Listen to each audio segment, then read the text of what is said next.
Ladies and gentlemen, boys and girls, sejam todos muito bem-vindos ao nosso podcast Global Smart Gov. Hoje estamos com a querida Ana Aranha, que é gerente sênior do Pacto Global da ONU. Estamos aqui no Rio Innovation Week, dentro do espaço do Pacto, né? Trabalho junto com o G20, participou agora de um painel sobre o B20, e a gente queria contar um pouco para a nossa audiência sobre papel, primeiro, conectando o que é o Pacto Global, né? De que forma que vocês vêm trabalhando isso e quais são os objetivos principais do trabalho de vocês. Obrigada pelo convite. Oi, todo mundo. Prazer estar aqui nessa conversa, nesse bate-papo aqui nessa cidade do Rio. Sou mineira, moro em São Paulo e agora no Rio. Mas falando um pouco o que é o Pacto Global. A gente fala que o Pacto Global ele é o braço das Nações Unidas que conversa diretamente com as empresas. Ele foi criado ali nos anos de 2000 e foi um chamado para o mundo empresarial se comprometer com princípios em 10 princípios. Na época eram 9, depois veio a anticorrupção, posso contar essa história também. Mas se comprometer com princípios em 4 grandes áreas: meio ambiente, direitos humanos, trabalho e depois anticorrupção.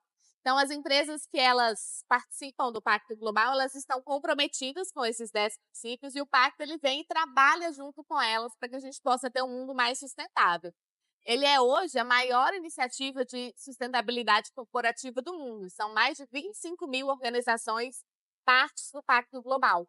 E a gente atua em países. Então, aqui no Brasil, a gente tem a Rede Brasil do Pacto Global, que é a segunda maior do mundo. Você atua também a nível global? Eu atuo a nível global. Hoje eu atuo na área de anticorrupção do Pacto Global, como a gente brinca, olhando para os projetos de anticorrupção nas redes locais. Perfeito. Queria que você falasse um pouco como é que você sente hoje, tanto no Brasil quanto fora, como é que está essa evolução dentro do Pacto? Você diz dos temas de sustentabilidade, de os anticorrupção? Compromissos realizados e as entregas juntando tanto o privado quanto o público. Olha, eu acho que a própria existência do Pacto Global, que vai completar 25 anos ano que vem, já é um marco global. Porque o mundo poderia existir sem o Pacto Global, mas há 24 anos atrás, o Kofi Annan fez esse chamado para os líderes empresários de que não dá para fazer negócio de qualquer forma. Você precisa colocar limites no seu lucro da sua empresa. Não dá para pensar, o financeiro não pode ser o único driver do seu negócio. Então, a própria existência do Pacto, você ter 25 mil organizações comprometidas com isso, para mim já é um marco que mostra uma evolução. Agora, a gente tem dentro do Pacto de tudo. Tem organizações que são lideranças nas suas pautas, liderança na pauta de meio ambiente, de direitos humanos, de trabalho e de anticorrupção. Tem pequenas e médias empresas, tem organizações que estão começando e o que o Pacto tenta é promover ferramentas para que todas elas consigam cumprir ali os princípios. Perfeito. E como é que isso se conecta com esse grupo do G20, né? O Brasil sediando o G20 esse ano de 2024 e esse grupo específico do B20. Conta pra gente um pouco qual que é a relevância que isso gera para o nosso país.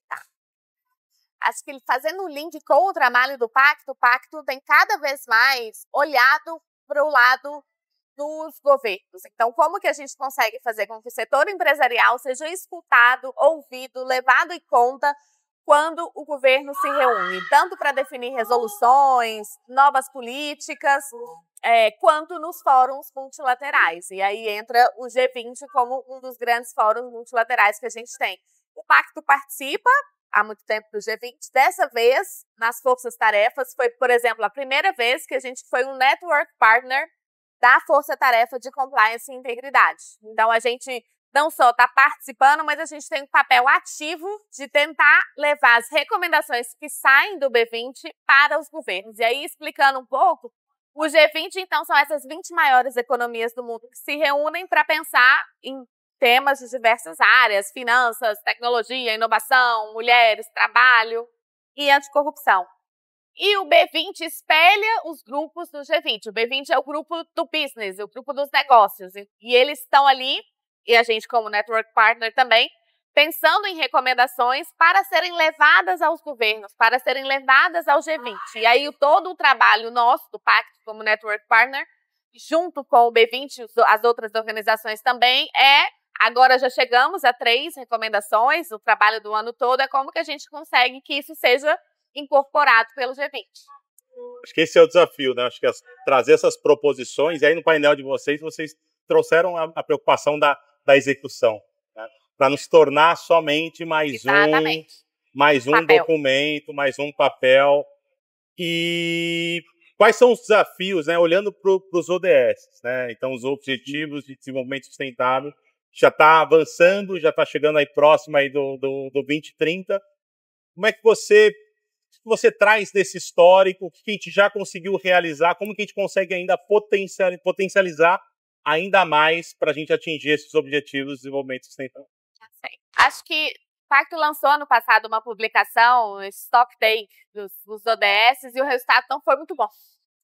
Foi um resultado um pouco ruim, de que a gente não está no caminho para atingir os 17 Objetivos de Desenvolvimento Sustentável. A gente está estagnado em alguns objetivos, não consegue atingir outros, está regredindo em alguns.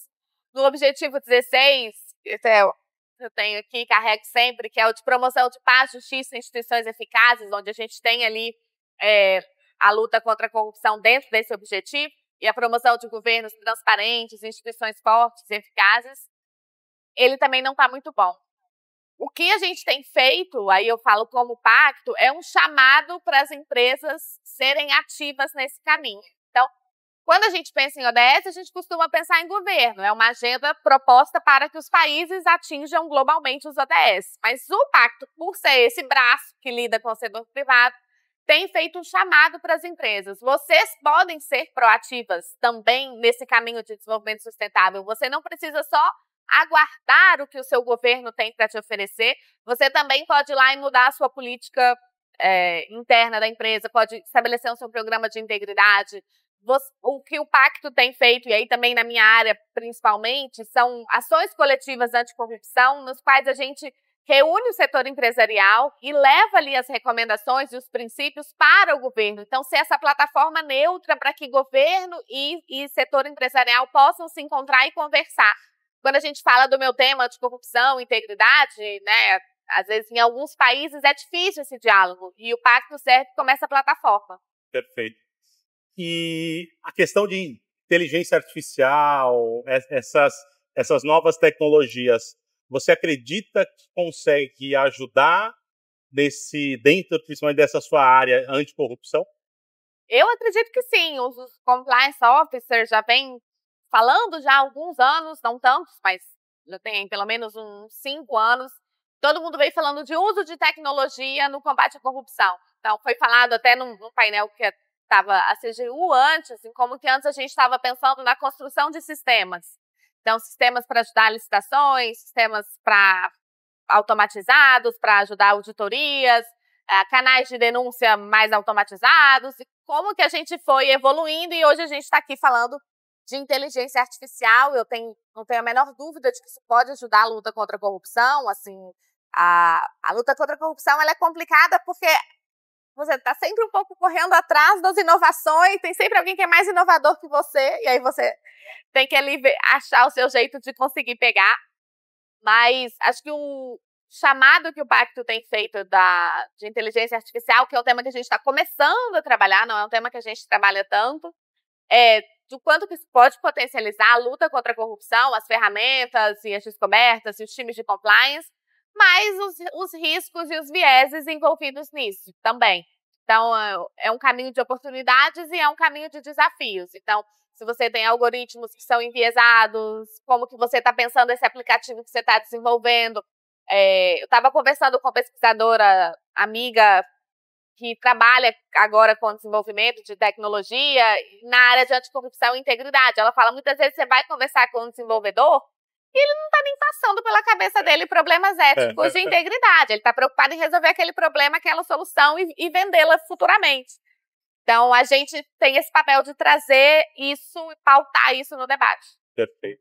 Acho que você tocou num ponto importante, que a tecnologia não vai salvar, mas é a gente alinhar as pessoas para entender onde quer chegar, entender quem executa, porque eu acho que no final do dia a gente vai testando as soluções, né? Quando você implementa, descobre que, a gente tem que ter um cuidado maior com a questão ética, com a questão de discriminação, mas eu acho que é um processo evolutivo, né? Então, Ana Aranha, gerente do Pacto Global da ONU, muito obrigado pela conversa, por esclarecer para a nossa audiência esses temas. Queria que você fizesse algumas considerações finais do que você acredita agora como entregas dessa task force de vocês, né, que vocês estão preparando já um material que possa refletir em transformações dos países.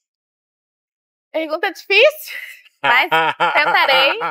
Agradecer o convite pela conversa, muito honrada, assim, minha primeira vez no Innovation Week, então também bastante encantada com tudo que estou vendo e estou sentindo, mas em termos da sua pergunta, acho que o desafio, a gente já falou um pouco, é como que a gente consegue pegar essas recomendações, e foi falado no painel também, que eu estava moderando, as 3 recomendações que saem da Task Force de Integridade e Compliance, elas são o suprassumo do que está sendo discutido pelos compliance officers do mundo inteiro hoje. Então, assim, elas são a vanguarda do anticorrupção, de integridade e de compliance. Então, não deixar isso morrer, não deixar isso virar só mais uma letra no papel. É como que a gente consegue levar isso para além do G20, né? O G20 são só as 20 maiores economias. Como que a gente consegue levar isso para outros países? Claro, fazendo sempre as adaptações, mas como que a gente consegue fazer com que o G20 nos escute, mesmo que isso não vá... Lógico que o nosso sonho e desejo é que isso vá oficialmente para o paper e as recomendações finais do G20. Esse é o sonho de todo o grupo do B20. Mas por mais que a gente não chegue lá, que a gente consiga construir o diálogo com esses servidores públicos, com essas cabeças pensantes de agências anticorrupção do mundo todo, para que eles sejam sensíveis a essas recomendações, porque elas são o que de mais vanguarda a gente tem no mundo hoje. Incrível. Obrigado, Ana, e continuem acompanhando o nosso Global Smart Gov.